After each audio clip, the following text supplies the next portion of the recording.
Mona Eltahawy, talking to Samira Shackle.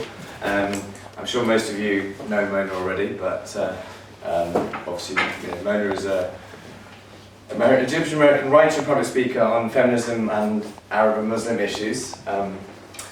She's written extensively in various publications, including the Washington Post, the International Herald Tribune, Toronto Star, Jerusalem Report, and many of her columns have appeared in The Guardian. Samira is a freelance journalist, especially based in London, but has spent quite a lot of time reporting from Pakistan. She used to be a staff writer at the New Statesman, has written in The Guardian, The Independent.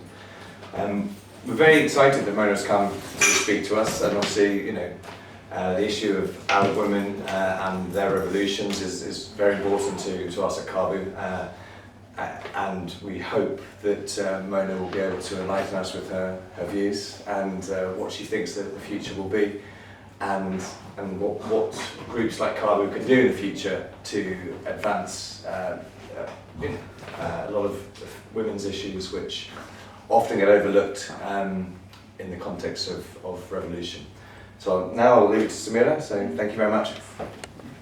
So as Joseph was saying, Mona has been one of the most, I think, distinctive voices during the Arab Spring revolutions, from before that as well, but I think particularly, I think was it the Jezebel website described as the woman explaining Egypt to the West.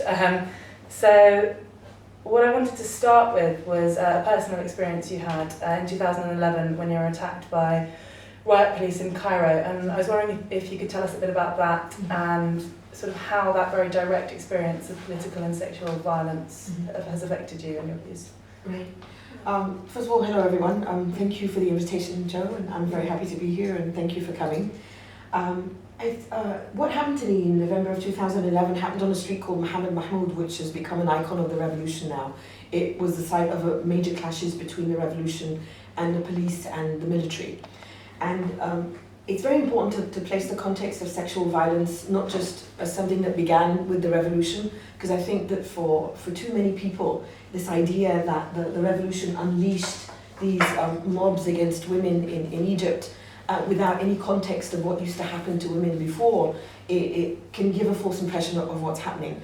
And I usually like to trace sexual violence, especially when it comes from the regime, to as early as 2005 during the Mubarak regime, and I'm sure there were incidents before, but 2005 especially was a time when it was a year of great kind of social upheaval and political upheaval, because we had a lot of street protests, the Kafaya movement, and the movement, the national campaign for change in Egypt, and we had politicians like Ayman Noor, and we had also at the same time pressure from the Bush administration on the Mubarak regime to change the constitution so that we can have multiple presidential, or like multiple candidates contesting our presidency. So during that year, because of the spike in protests, the Mubarak regime began to use systematic sexual assault against female protesters and journalists. And I say that because, again, what happened to me and other women during the past 2.5 years didn't come about in a vacuum. So once the Mubarak regime began to use those systematic sexual assaults, it was like a green light for the street, basically saying that no one is going to be held accountable, you can attack women with impunity, and even though a lot of those women who were attacked in 2005 had photographic and video evidence of what happened to them, it was police officers in uniform and hired thugs, the regime refused to take their complaints seriously and said that there wasn't enough evidence. A year after that, in 2006, we had a very notorious incident where after Ramadan, during Eid, where a lot of Egyptians will go to downtown Cairo and watch the latest films and go shopping and stuff, we had a group of young men who kind of went on a rampage against girls and women and sexually assaulted them. And again, no one was held accountable, and they got away with it. And I use those two things as by way of explaining how we've had regime sexual violence against women and street sexual violence against women that for years in Egypt went unpunished.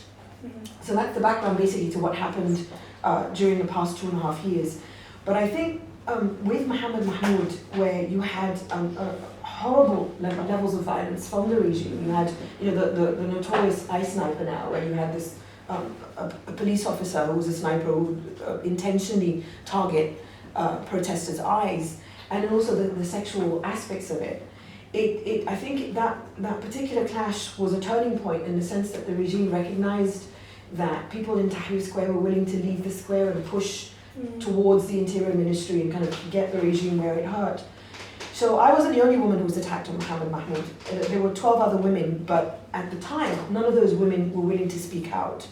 What has changed since then is that more and more women are willing to speak out. And so that also creates this idea that the sexual violence is new and is sudden and has come out of nowhere. So it's kind of like, did this happen or did this happen, the chicken and the egg kind of thing. It's always been there, but more and more women are speaking out. My particular incident was that a friend of mine and I, on the last day of the clashes, made our way to the front line of the clashes, and we were entrapped by plainclothes security who held on to us until the riot police came, and then they separated us, and my friend his arms were held behind his back and he was beaten at a place where he could watch them beat me. And they beat me in this abandoned store and broke my left arm and my right hand, and then they took me to this no man's land between our front line and their front line, and that's where they sexually assaulted me. And then they took me to their supervising officer, who then threatened to have me gang raped by another group of riot police, until I was taken in to the Interior Ministry, where I was held for 6 hours, and then I was taken to military intelligence for another 6 hours and interrogated with a blindfold on. So I was detained for about a total of 12 hours without medical attention for my broken bones. I made a point of speaking very publicly and openly about what happened to me because, as I said at the time, there were all these women who couldn't. And I recognized at the time too that they attacked me because they wanted to send a message that if we can get Mola, we can get anyone. So it was very important for me to tell people that I wasn't scared and I was going to go back. And it's one of the reasons that I moved back to Cairo eventually, like a year and a bit later. So that's kind of basically my long-winded way of explaining to you that it didn't come out of a vacuum. And now you have groups like Tahrir Bodyguard and Operation Anti-Sexual Harassment and Operation I Saw Harassa, and all these they're very small but very important grassroots groups that go out during protests with the specific aim of kind of extricating girls and women from these mob sexual assaults. But also they also drag any boy or man that they find, to some of them, not all of them, because some of them just go and rescue the woman. But there are other groups that go out during Eid and other kind of big festivals and holidays, where they'll take boys to the police station and insist the police prosecute them, because that's one of the biggest problems, that we don't have a law on street sexual harassment and the police don't take it seriously. So this is one of the most concerning aspects, this idea that the regime specifically targets women to push us out of public space, to frighten us into going back home, but there is a pushback from women who are speaking out and from these groups now who are trying to carve out a bigger public space for us. And what do you think has been the tipping point for women to start speaking out? Do you think that there is a movement beginning towards women rejecting the idea that it should be them who's ashamed of the assault? Is that starting, do you think? Yeah.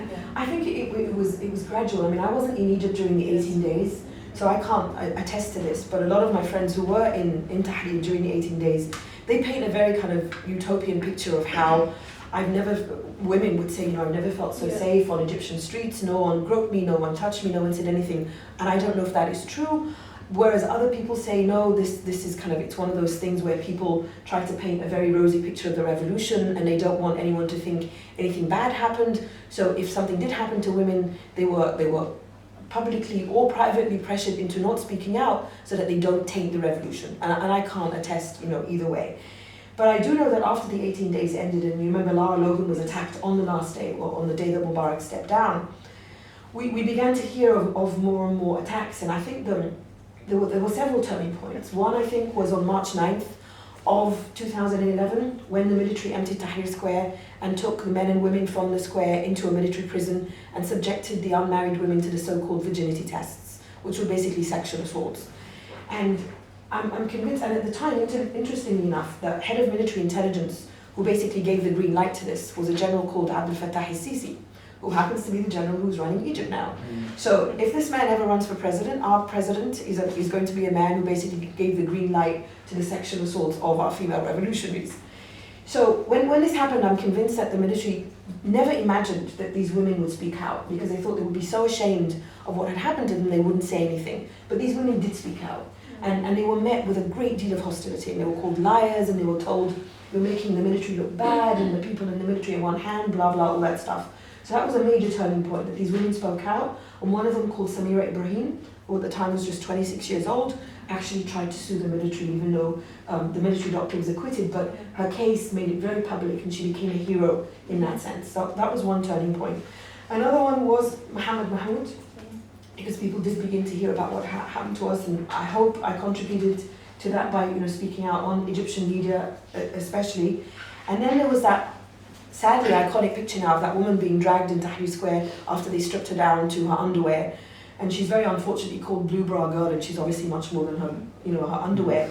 But this particular woman, in the image of 6 soldiers stomping on her chest, now she's been prevented from speaking up by her family. And this is a real problem in Egypt, where that silencing does happen.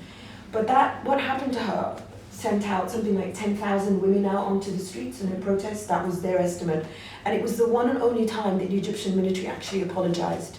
They've not apologized before or after, because they recognized that that particular image of the woman was so outrageous, both locally and internationally. So I think that what happened in 2011, kind of where it just got worse and worse, that really made women speak out more. And then the various anniversaries of the revolution, like this one, for example, this last one, there were at least 19 sexual attacks on women, and one woman was raped with a knife and needed a hysterectomy. Now, when you hear of these, horrific cases like this, and as I said, these groups, they've begun to also document what happens with videos that they upload to YouTube, so that if anyone tries to, say these women are liars, they have the documentation. So I think there's a realization now among women.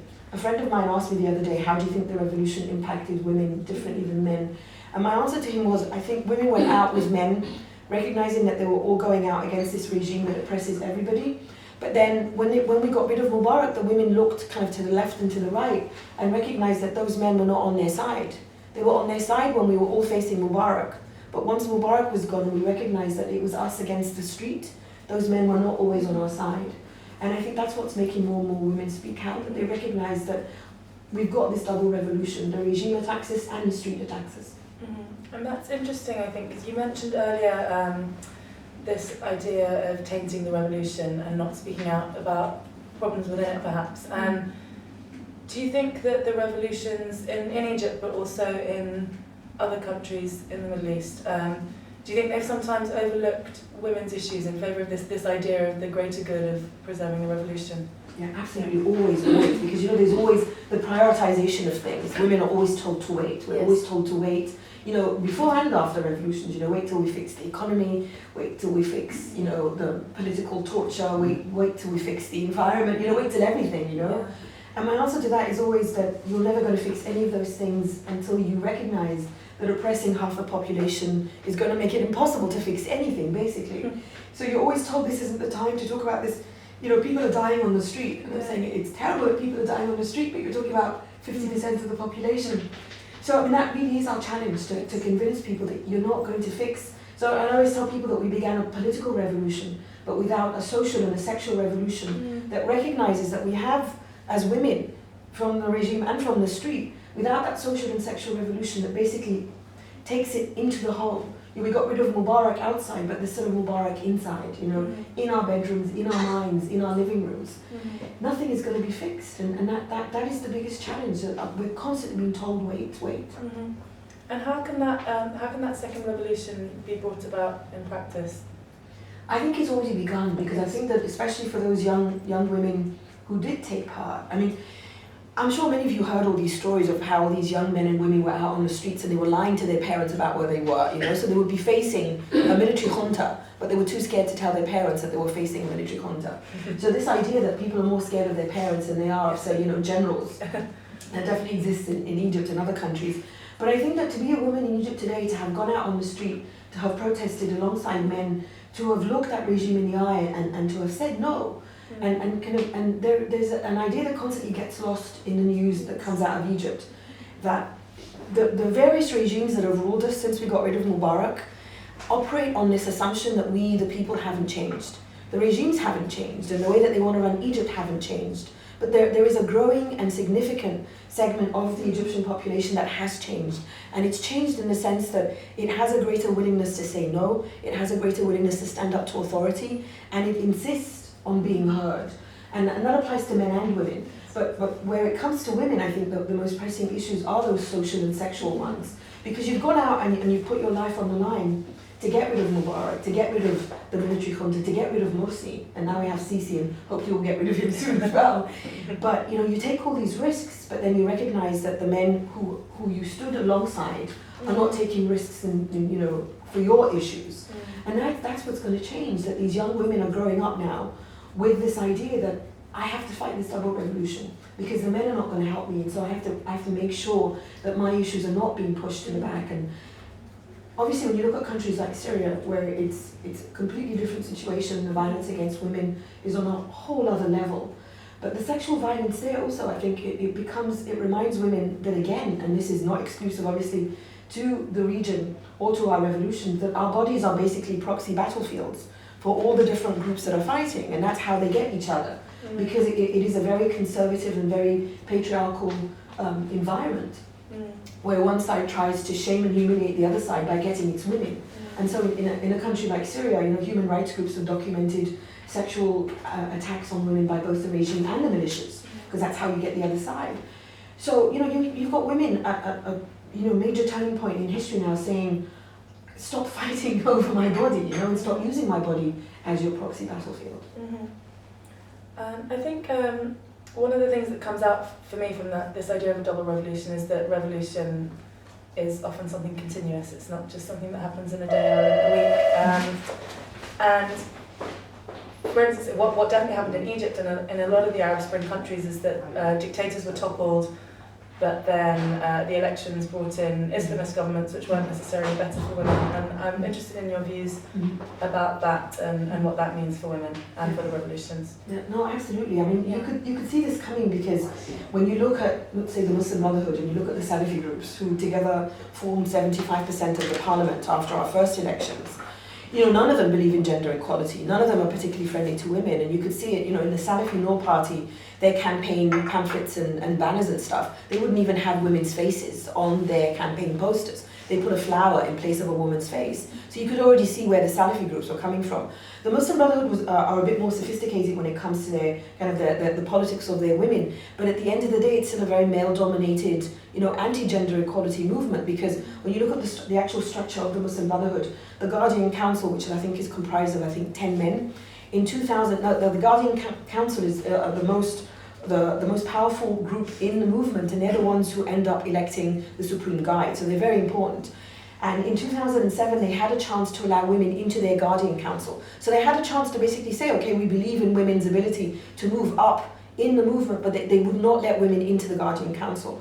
So for the longest time, women's role in the Muslim Brotherhood has basically been a role to support the brothers and fathers who have been arrested, which has come about more recently because there are horrific numbers of Muslim brothers in jail in Egypt right now, again as they used to be during the Mubarak regime. But then you began to see more and more women involved politically in the FJP, the Freedom and Justice Party. But it was particularly worrisome for me and others who identify as feminists because of what they were saying. So you had one woman, for example, in Parliament called Azar Garf, and she and the woman who was head of the Women's Committee in the FJP, as well as the woman who was Morsi's advisor on women's affairs. So you've had at least 3 or 4 very prominent women of the Muslim Brotherhood describe things like female genital mutilation as quote-unquote beautification, support very, very misogynist practices and say that this is what a good Muslim woman should be like. But even for them, the revolution has shaken them up. Because that woman who used to be Morsi's advisor for women's affairs, in December of 2011, soon after that woman was dragged through Tahrir Square and sparked that huge protest that I mentioned that the military apologized over, she went on record as saying that it was undignified for women to protest and that women should allow their brothers and fathers to protest on their behalf. So this is the end of 2011. You fast forward now to after Morsi was overthrown, and any Muslim Brotherhood protest now has lots of women, lots of girls and women. And just last week, a group of girls and women in Alexandria was sent to jail for 11 years in a horrific, miscarriage of justice because they're basically carrying balloons and protesting on their way to school. But the fact that these girls and women are now going to jail for protesting, I mean, this is just, 2 years apart. So obviously now the Muslim Brotherhood realised that it's useful for women to protest. So as hypocritical as I find that to be, what I'm hoping it does for the women of the Muslim Brotherhood is create that moment where they think, well, how come 2 years ago it was undignified for me to protest, but now it's okay for me to protest? So within the movement itself, there's change. Exactly, and this idea of the double revolution. But just before Morsi was overthrown in, I think it was March, around the time of International Women's Day, when there were lots of meetings in New York over the Convention on the Elimination of All Forms of Discrimination Against Women, and this white paper that the United Nations had issued on violence against women and how to fight it globally, the Muslim Brotherhood went ballistic, and they took a very misogynist stand about, we can't accept this is against our culture. Now, a lot of people in Egypt looked at that and said, you see, the Muslim Brotherhood are a bunch of misogynists, they don't care about women's rights, and it's true. But I think what a lot of people miss too is that the Muslim Brotherhood were like the tip of an iceberg that represents all of Egypt. The Muslim Brotherhood are very open about their misogyny, they're very open about being patriarchs, and they're unashamed of it. But they represent a very misogynist and patriarchal part of Egypt that a lot of the very, very virulently anti-Muslim Brotherhood people in Egypt would not acknowledge. So it's very important to acknowledge that there's a spectrum of misogyny and patriarchal feelings that the Muslim Brotherhood were very open to embrace, but it exists in Egyptian society, unfortunately, too prevalently. Mm-hmm. And I think that idea of it goes against our culture is very interesting. How important, respectively, would you say culture and religion, I don't just mean Islam necessarily, are in creating this difficult environment for women in the Middle East? Well, I think it's both. I mean, in my own writing, I've described it as a toxic marriage of culture and religion. Because I think a lot of people, they cop out of having to face how religion impacts us by saying it's just culture. But no, it's culture and religion. And especially when you look at things like family law, because in a lot of the countries of the region, the legal system has been quote-unquote modernized, and so there's very little kind of religious interference in the legal system except when it comes to family law.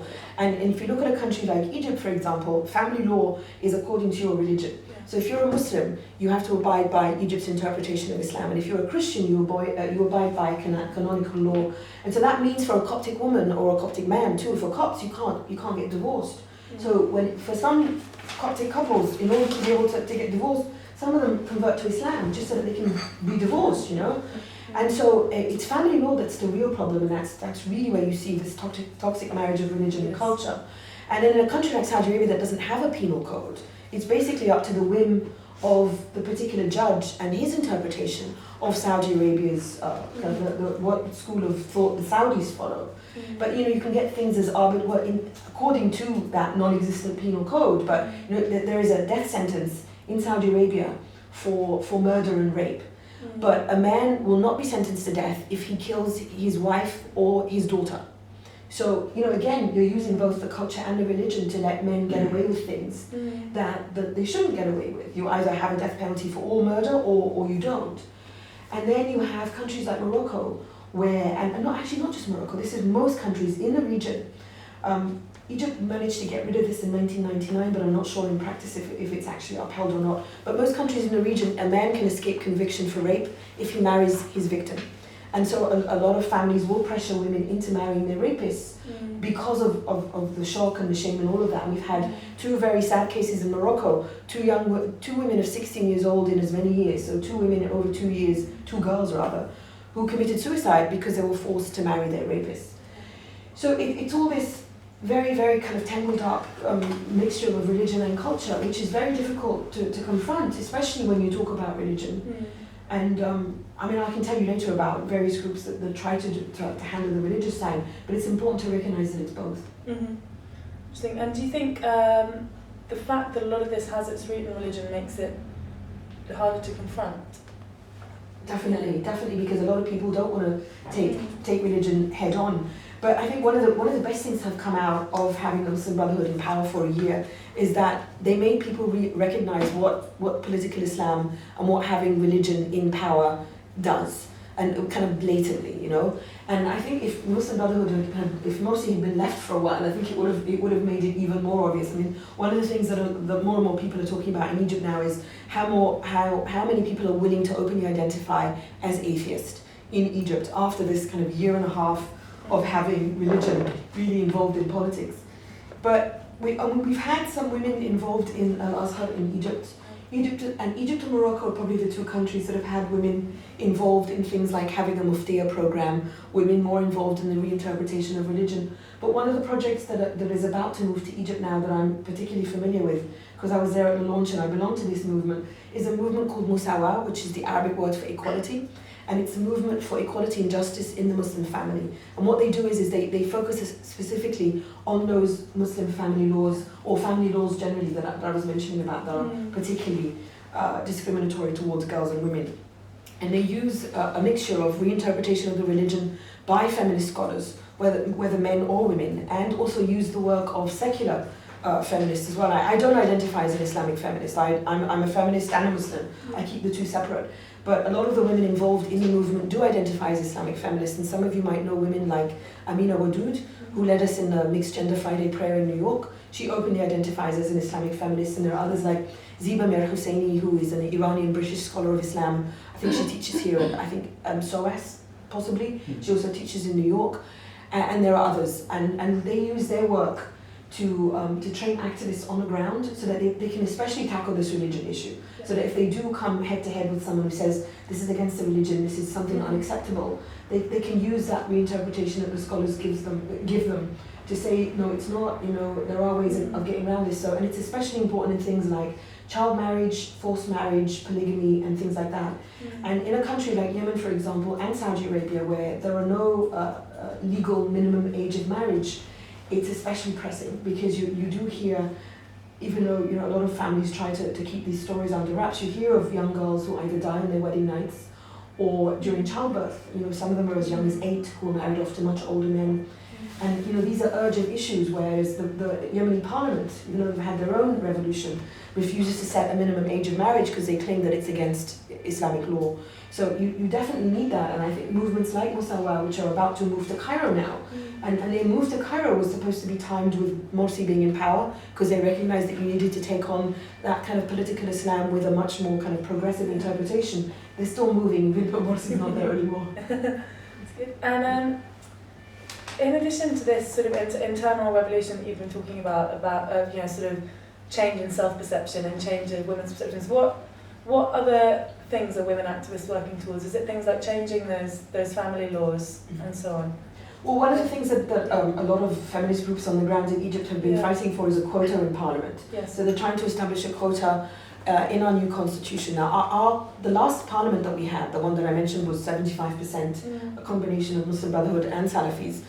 It was the worst parliament for female representation in Egypt's modern history. It was 1% of our parliament was women, and several of them were appointed, they weren't even elected in. So we used to have a quota, and the quota was removed, and it was disastrous for the results. Now, the quota system in elections is controversial among feminist circles, but I myself support it because I believe that we need that kind of to normalize the image of women's involvement in politics. Obviously, you don't always get women with feminist principles who get elected in. I mean, when you look at Tunisia and Ennahda, their Islamists in politics, a lot of Ennahda women were voted in, but it remains to be seen whether they will continue kind of pro-women policies or not, because a lot of Tunisian women are very worried about kind of the future of their rights in Tunisia. But the case in Tunisia, I think, is a bit more reassuring in the sense that they have a coalition there and that they've been able to influence and kind of steer Ennahda along ways that we couldn't in Egypt because of Tunisia's own particular history with secularism and a very progressive constitution that was imposed by a dictator. This is what we need to end in Egypt. Or maybe we need more kind of progressive dictators to just kind of lock it into our constitution and then walk away. Because a lot of Latin American countries, when they were getting rid of their juntas, they had progressives that imposed on their constitution very, very feminist principles, even though their own societies were very macho and very conservative and were not ready for women to have these rights. But, with vision, they said, we need to impose this. So maybe we do need a Bourguiba, to come along and just say, we demand this for women, and people will just kind of howl and scream. And, 30 years later, we will thank them in retrospect. So the quota is one of the things that women are fighting for. A law that recognizes street sexual harassment and has specific punishments for it is something that people are also fighting for.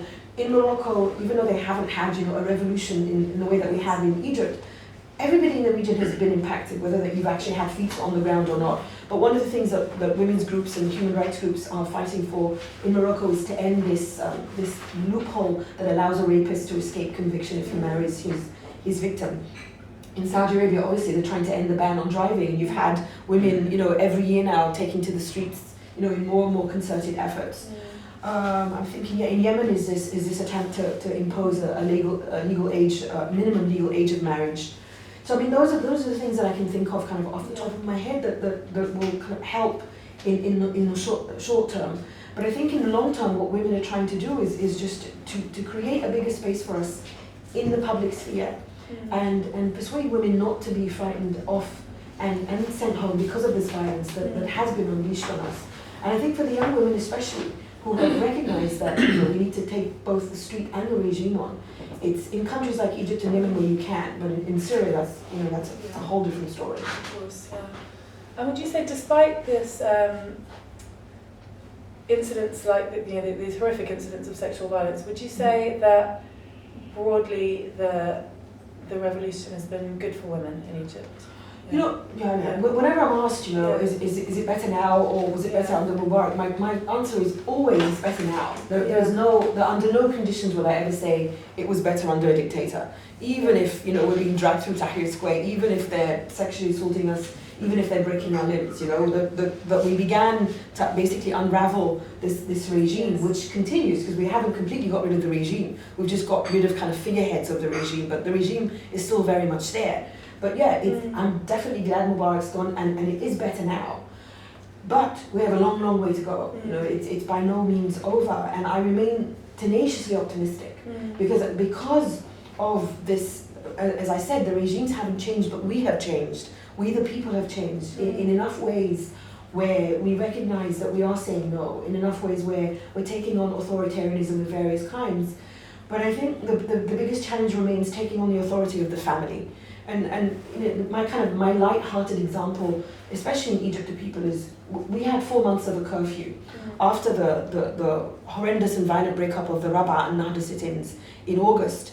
We had a curfew on 14 provinces across Egypt, and this curfew began at 7 p.m. and then it was 7 p.m. on Fridays because of protests, and then extended or shortened rather to midnight and then 1 a.m. And by the end of the 4 months, people were getting very fed up and saying, Sisi's treating us like kids, when is this curfew going to end? And every now and then I would ask people, I call him Baba Sisi. Baba's the Arabic word for daddy. So he's like, he's our big daddy. So I would tell people, Baba Sisi's imposed this curfew on us, right? But okay, it's going to be lifted sooner or later. But there's another curfew that is not going to be lifted, and that's the curfew that Baba at home imposes on girls and women. So I'd often ask men, so how many of you get upset about the curfew that's imposed on your friend or your girlfriend, or that you impose on your wife, because just about every woman has a curfew in Egypt where she has to be home at a certain time, because, what will people say? And, if you're a good woman, you must be home at a certain time.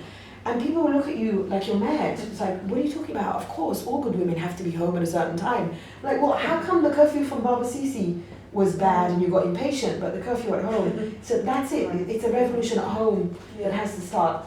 And it's not just women's revolution. I mean, men have a revolution against their own families too. Obviously, the one that concerns me the most is women. I mean, men can go out there and fight their own revolutions. I only have so much energy, But I mean, it is imposed in different ways and like different degrees on men and women. But men have too, because men also are forced by their families or expected to marry by a certain age and expected to do things by a certain age, and which is where you come in and you say feminism is good for everyone. Feminism is good for men and women. Feminism will guarantee that men and women have the right to choose and the right to individuality. Feminism means that both, in a marriage, the husband and wife provide for the family. It's not just pressure on the man, to get married. Feminism also, can make you discuss things like sex outside of marriage, because that's a huge problem, because if everybody's expected to wait until you get married and most people or many people can't afford to get married, what are you doing with sex? Well, people are having sex but not talking about it, and so you're talking about, the risk of STDs and HIV and unwanted pregnancies and all that stuff. So,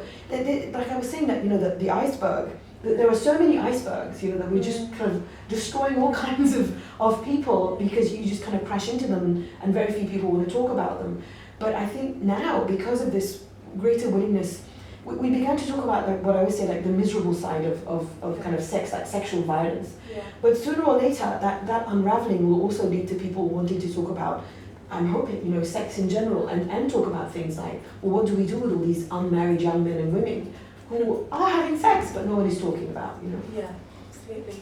And what, if anything, should or could the international community be doing to support women? At least?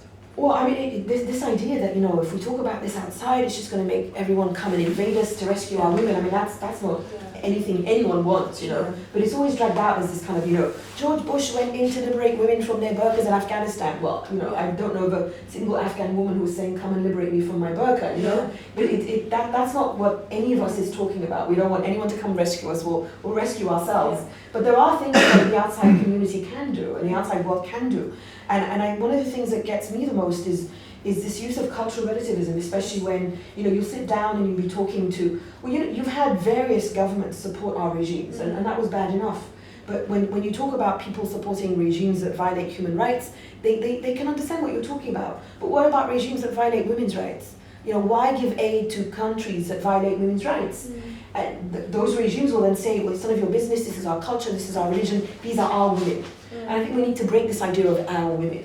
When you talk and write and speak out about say human rights violations and democracy and corruption out there, no one tells you, oh, stop it, you're making us look bad, Yeah. No one says things like, don't write about human rights violations in English because you're making us look bad.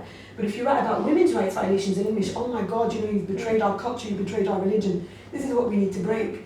So I wish, the EU, the US, all these other groups and governments that give us aid, when they sit down with our various regimes, would say, look, we're supposedly following an ethical, quote unquote, ethical foreign policy, and that's not just about human rights and torture and stuff. It should also be about women and women's rights, And there was a time, I think, during the Morsi presidency, where the EU and Angela Merkel and people like that were saying, we're following your women's rights record very closely. That should be a given, across the board.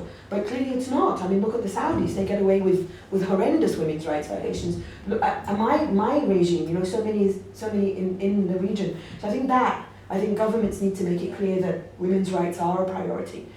But I also think that, there